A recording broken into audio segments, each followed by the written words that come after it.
Personnel from DANA, the Damage Assessment and Needs Analysis Team, were out in rural Belize district taking stock of the damages to structures, property, and farms, even livestock of those who were severely affected by the floods. The team will go house to house interviewing residents and getting a picture of the destruction in the wake of the disaster. It is step 2 in a series of assessments carried out.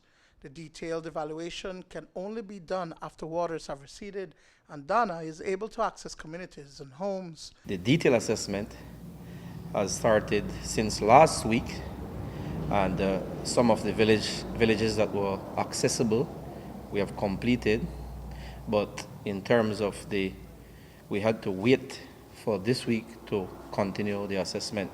So presently we're in Burrell Boom doing some detailed assessment. So the National DANA team, NEMO DANA team, is on the ground in Burrell Boom as we speak, doing some assessment. In Belize River Valley, residents are waiting for their turn to be assessed. Some say that their homes are no longer livable and household items were destroyed. Yesterday I went home to check on my house, and I can clearly say that my home is not safe for me.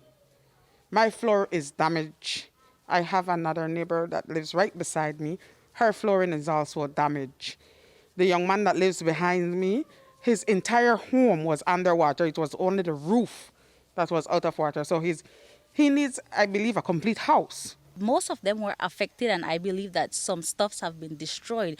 But you have this house that, man, just the top you could have seen, and I know that a lot of stuff was destroyed in that house. NEMO is going to come through to come and help out? Yes, I believe they will come by because they came already. The affected residents will be assisted with household items, among other necessities, upon completion of the assessment. When it comes to a disaster, as soon as that all clear in terms is given, it means that our team can go out. So what we have done up to this point, most of that initial assessment has been done. Most, if not all, families have received some type of assistance when it comes to food and water supply.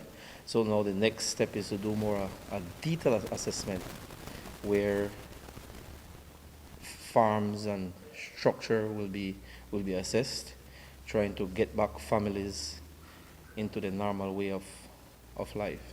We had focused on firstly to provide that immediate supplies for families. Then secondly, what we had done and we are still doing is to get an assessment in terms of household items that has been damaged or in some case destroyed, and presently we are replacing household items for families. If you were severely affected and have been missed in the assessment, you are asked to contact Alphys Gillett at 205-9058 or 614-4735. Duane Moody for News 5.